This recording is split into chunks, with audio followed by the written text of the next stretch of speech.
दोस्तों आजकल लोग ये कर ले लिया सर पे मेरे रहता था, सेल्फी मैंने ले लिया, सेल्फी मैंने ले लिया। अपने आप को इन्फ्लुएंसर, सोशल मीडिया स्टार या फिर मॉडल कह लो या फिर फोटोग्राफर, ये सारी चीज़ें समझने लगते हैं। लेकिन दोस्तों आज के इस वीडियो में मैं आपको बताने वाला हूँ कि अगर आप फोटोग्राफी के लिए सही में पैशनेट हो, आप फोटोग्राफी में कुछ ज़्यादा इंटरेस्ट रखते हो और फोटोग्राफी को आप आगे चल के एज ए करियर परसीव करना चाहते हो, तो ये वीडियो आपके लिए, आपको कौन से कोर्सेज करने चाहिए, बेस्ट कॉलेजेस कौन से हैं फोटोग्राफी सीखने के लिए, ये सारी चीज़ों के बारे में आज हम इस वीडियो में बात करने वाले हैं। तो बिना किसी देरी के इस वीडियो को स्टार्ट करते हैं। तो दोस्तों फोटोग्राफी एक ऐसी चीज़ है जो कि काफ़ी इजी लगती है करने में, लेकिन काफ़ी ज़्यादा मुश्किल होती है, क्योंकि ये एक जो प्रोफेशनल फोटोग्राफर होता है और एक नॉर्मल फोटोग्राफर यानी कि हमारे पास मोबाइल है, हम कोई भी फ़ोटो खींचते हैं, थोड़ा बहुत एडिट कर लेते हैं एंड उसको इस टाइप से दिखाते हैं कि वो बेस्ट ऑफ द बेस्ट है। बट दोस्तों प्रोफेशनल फोटोग्राफी में काफ़ी कुछ चीज़ें होती हैं जो अपने को सीखनी पड़ती हैं, जैसे कि हमें सही कैमरा एंगल कौन सा होना चाहिए, इनफैक्ट हमें जो फ़ोटो खींच रहे हैं जो ऑब्जेक्ट है उसकी जो ग्रेडियंट है, कलर ग्रेडिंग कैसे करनी है आफ्टर फोटो, वो सारी चीज़ों के बारे में पता होनी चाहिए। तो दोस्तों फोटोग्राफी सीखने के लिए आपके पास कितने ज़्यादा कोर्सेज हैं, आप कौन कौन से कोर्सेज परसीव कर सकते हैं जिसके कारण आपको डिग्री मिलेगी, बाद में यही आपकी जो सैलरी होगी उस पर डिपेंड करेगी। तो दोस्तों इसके लिए आपके पास 3 टाइप की कोर्स। तो नंबर 1 कोर्स है बैचलर ऑफ फाइन आर्ट्स यानी कि BFA in photography and digital imaging.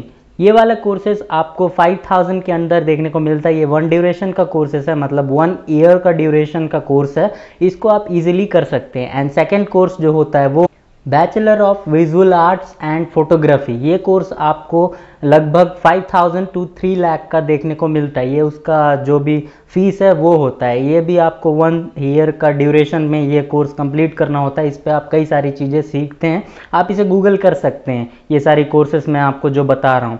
और तीसरा कोर्स है professional certification in wedding and event planning. ये वाला जो कोर्स है, ये कोर्स आपको सैलरी कुछ ज़्यादा ही देगा, क्योंकि ये सीजनल डिमांड होता है और इसमें आप 5 लाख या फिर उससे भी ज़्यादा लाख कमा सकते हैं। डिपेंड करता है कि आप किसकी शादी या फिर किसकी पार्टी में फोटोग्राफी कर रहे हैं। तो दोस्तों ये सारी कोर्सेज करने के लिए आपको टॉप 7 बेस्ट कॉलेजेस के नाम भी पता होने चाहिए। तो मैं आपको टॉप 7 बेस्ट कॉलेजेस के नाम बताता हूँ। तो दोस्तों पहला कॉलेज है नेशनल इंस्टीट्यूट ऑफ फोटोग्राफी, ये आपको मुंबई में देखने को मिलेगा।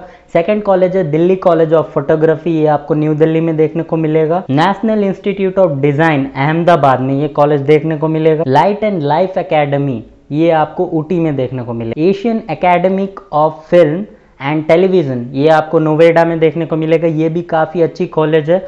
अगेन आई रिपीट, ये जितने भी कॉलेज मैं आपको बता रहा हूँ, ये सारे के जो वेबसाइट है उनके लिंक मैं आपको डिस्क्रिप्शन में दे दूंगा, आप वहाँ जाके चेकआउट ज़रूर कर सकते हैं कि ये कॉलेज के फीस कितने होते हैं, एडमिशन प्रोसेस क्या क्या है, यहाँ पे आपको क्या क्या सीखने को मिलता है, ये सारी चीज़ों के बारे में आपको वहाँ पे डिस्क्रिप्शन में लिंक मिल जाएगा। वहाँ से आप डायरेक्ट रिडायरेक्ट करके देख सकते हैं कि ये सारे कॉलेज में आखिर में होता क्या है। पिक्सल इंस्टीट्यूट ऑफ फोटोग्राफी, ये भी आपको दिल्ली में प्रेजेंट मिलेगा। ये सारे टॉप 6 बेस्ट कॉलेजेस है, यहाँ पे आप जाके फोटोग्राफी सीख। और दोस्तों थर्ड टिप मैं आपको ये देना चाहूँगा कि आपने कोर्स सेलेक्ट कर लिया, उसके बाद आपने एक बेस्ट कॉलेजेस में एडमिशन भी ले लिया, आपकी जो डिग्री है वो कंप्लीट हो गई, आपको जो सर्टिफिकेट है या डिप्लोमा है जो भी है वो आप सबको मिल गया। बट इसके बाद आपको जॉब किस टाइप से मिलेगा? हालांकि इसमें ना कोई गवर्नमेंट जॉब है ना कोई प्राइवेट जॉब है, आप इसमें अपना ओन स्टार्टअप कर सकते हैं या फिर आप प्राइवेट सेक्टर में आगे कर सकते हैं। तो दोस्तों थर्ड टिप यही है कि आपको इंटर्नशिप ढूंढना पड़ेगा। इंटर्नशिप इन द सेंस कि आप जब भी कॉलेजेस में पढ़ रहे हैं तो उसके साथ साथ आपको कहीं पे भी जाके फोटोग्राफी करनी होगी। मीनवाइल कई ऐसे वेबसाइट हैं जो कि स्टॉक फोटोग्राफी या फिर स्टॉक वीडियो ये सारी चीज़ें आपसे लेते हैं, उनके आपको अच्छे पेमेंट भी मिलते हैं। इंटर्नशिप में आपको भले ही पैसे कम मिले बट आप इंटर्नशिप के लिए ज़रूर अप्लाई कीजिएगा, क्योंकि इंटर्नशिप में आपको ऑन फील्ड कई सारे नॉलेजेस मिलेंगे, जहाँ पे किस टाइप से हमें फोटोग्राफी करनी है, किस टाइप से हमें प्लान करना है कि किस एंगल पे होना चाहिए, सारी चीज़ें आपको फील्ड में ही अच्छे से पता चलेंगी। इसलिए आप third I must recommend you do internship after completing this courses और वाइल परसीविंग दिस कोर्सेज और during the studies of college hours आप इंटर्नशिप ज़रूर कीजिएगा। उसके बाद नंबर 4 टिप मैं आपको ये देना चाहता हूँ कि कंपटीशन, मीनवाइल नो कंपटीशन, गाना की बात नहीं कर रहा हूँ मैं, कंपटीशन यानी कि आपके साथ कई सारे और भी लोग होंगे जो कि फोटोग्राफी परस्यू कर चुके हैं, वो भी फोटोग्राफी में करियर बनाना चाहते हैं, बट इन द सेंस आप उनके साथ अगर compete करेंगे कि उनका फोटो किस टाइप से बिक रहा है, कितनी डिमांड है, कौन सी चीज़ की कितनी ज़्यादा डिमांड है, चाहे वो वाइल्ड लाइफ फोटोग्राफी हो, फूड फोटोग्राफी हो, ट्रैवल ब्लॉग हो, कई सारी चीज़ें होती है, आपको साथ में एडिटिंग स्किल्स आनी चाहिए, ये सारी चीज़ें कंपटीशन में आती हैं। तो कंपटीशन में आप अपने आप को रैंक 1 पे रखेंगे, तभी जाके आपको आगे इस पे सक्सेस होने का चांस मिलता है। उसके बाद 5th टिप मैं आपको ये देना चाहता हूँ कि आपको एडिशनल स्किल्स आनी चाहिए। एडिशनल स्किल्स यानी कि आपको कई सारी चीज़ें जैसे कि कम्युनिकेशन स्किल्स, सामने को कैसे हमें प्रपोजल देना चाहिए, मतलब कि उसे कैसे हमें कन्विंस करना चाहिए कि हम आपके वेडिंग प्लान करेंगे, उस पर हम जो भी है पोस्ट वेडिंग शूट करेंगे या प्री वेडिंग शूट, जो भी है आजकल बहुत सारे टाइप के क्राइटेरिया होते हैं, ये सारी चीज़ें हम करेंगे। तो आपकी इंग्लिश स्किल्स अच्छी होनी चाहिए। इनफैक्ट अब जो एडिटर है, जो फोटो एडिट करता है वो अलग होता है, और जो फोटो क्लिक करता है, जो फोटोग्राफर होता है वो अलग होता है, बट इन दोनों को अगर आपको एक साथ आ गया तो आपकी ये एडिशनल स्किल्स हो जाएगी। तो एडिशनल स्किल्स आप मस्ट सीखिए।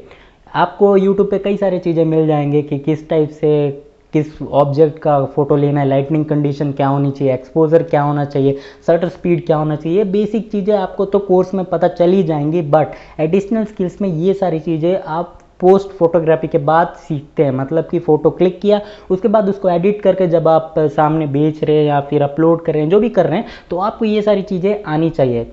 उसके बाद नंबर 7 टिप मैं आपको ये देना चाहूँगा कि आपको अपना पोर्टफोलियो ज़रूर से बनाना चाहिए। पोर्टफोलियो यानी कि आपका अपना खुद का वेबसाइट होना चाहिए, आप कहाँ कहाँ पे जाके फ़ोटो खींच चुके हैं, कितने जगह पे घूमे हैं, आपने कितने सारे क्लाइंट्स के प्रोजेक्ट वर्क किए हैं, ये सारी चीज़ों के बारे में आपकी जानकारी एक पोर्टफोलियो में होनी चाहिए। तभी आपको एज ए फ्रीलांसर, मतलब कि आप पार्ट टाइम कहीं फोटोग्राफी कर रहे हैं तो आपको कोई हायर करेगा कि आप मेरे फ़ोटो लीजिए, इतने टाइम ड्यूरेशन के लिए मैं आपको इतना चार्ज करूँगी, ये सारी चीज़ें। तो उस टाइम पर आपको अपना पोर्टफोलियो दिखाना चाहिए। तो पोर्टफोलियो के लिए आपको कई सारे वेबसाइट मिल जाएंगे जहाँ पे आप जाके अपना पोर्टफोलियो यानी कि रिज्यूमे, ये सारी चीज़ें बना सकते हैं। उसके बाद आप फोटोग्राफी में अच्छी खासी अर्निंग कर सकते हैं। उसके बाद दोस्तों नंबर 8 टिप मैं आपको देना चाहूँगा, ये सबसे इंपॉर्टेंट चीज़ होता है कि आपको अपना फील्ड चूज़ करना है। मीनवाइल आप वाइल्ड लाइफ फोटोग्राफी कर रहे हैं तो आपको वाइल्ड लाइफ फोटोग्राफी में ज़्यादा इंटरेस्ट है, तो आप उनके लिए पेशेंस होना चाहिए कि आपको जानवरों की किस टाइप से कौन कौन से एंगल में सारी फ़ोटो लेनी आनी चाहिए, ये सारी चीज़ें। और जो फूड फोटोग्राफी है और जो वेडिंग फोटोग्राफी है, कई अलग अलग प्रकार के फोटोग्राफी है, नेचर फोटोग्राफी है, फिर आप मैगजीन के लिए करते हैं, न्यूज़पेपर एडिटर फोटोग्राफर हैं, क्या फोटोग्राफर हैं, ये सारी चीज़ें आपको पता होनी चाहिए, क्योंकि ये जो फील्ड आप जो चूज़ करेंगे इसी पे आपकी सैलरी डिपेंड करती है। मीनवाइल आपकी 10,000 से 30,000 या फिर 30,000 से 50,000 जो वेडिंग फोटोग्राफर होता है उसकी सैलरी कुछ ज़्यादा ही होती है। मीनवाइल 3.5 लाख या फिर उससे ऊपर की होती है। तो दोस्तों अगर आपको फोटोग्राफी में करियर बनाना है तो सबसे पहले आपको कोर्स सेलेक्ट करना है, उसके बाद आपको best of the best college choose करना है, उसके बाद आपको स्कॉलरशिप भी मिलेगा अगर आप वहाँ पे अपना प्री वर्क सबमिट करते हैं। अगर उनको प्री वर्क आपका पसंद आएगा तो वो आपको सेलेक्ट कर लेंगे, तो आपकी जो फीस है वो कम हो जाएगी। उसके बाद आपने कॉलेज चूज़ कर लिया, कंपटीशन कर लिया, उसके बाद आपने फ्रीलांसिंग कर ली, ये सारी चीज़ें कर लिए, तो आप फोटोग्राफी में अपना करियर बना सकते हैं। इस पर कई सारे लोग ध्यान नहीं देते, लेकिन अगर आपको अभी भी फोटोग्राफी में इंटरेस्ट है, आप पैशनेट हैं, तो आप ज़रूर से एक अच्छे फोटोग्राफर बन सकते हैं। और अगर आप डेली फ़ोटो लेते हैं तो वो फ़ोटो आप कहाँ पे अपलोड करें जिससे कि आप उससे पे आउट ले सकें, मतलब आप उससे कुछ पैसे अर्न कर सकें। तो दोस्तों अगर आपको फ़ोटो अपलोड करके पैसे अर्न करना है, ये वाली वीडियो अगर आपको देखनी है तो आप मेरे इस वाले चैनल को सब्सक्राइब ज़रूर करें। इस पर मैं 2 या 3 दिन बाद ये वीडियो ज़रूर डालूंगा। So guys that is a for today's video. हम मिलते हैं नेक्स्ट वाली वीडियो में। तो if you like the video please like share and subscribe to our channel Gyani time at any time.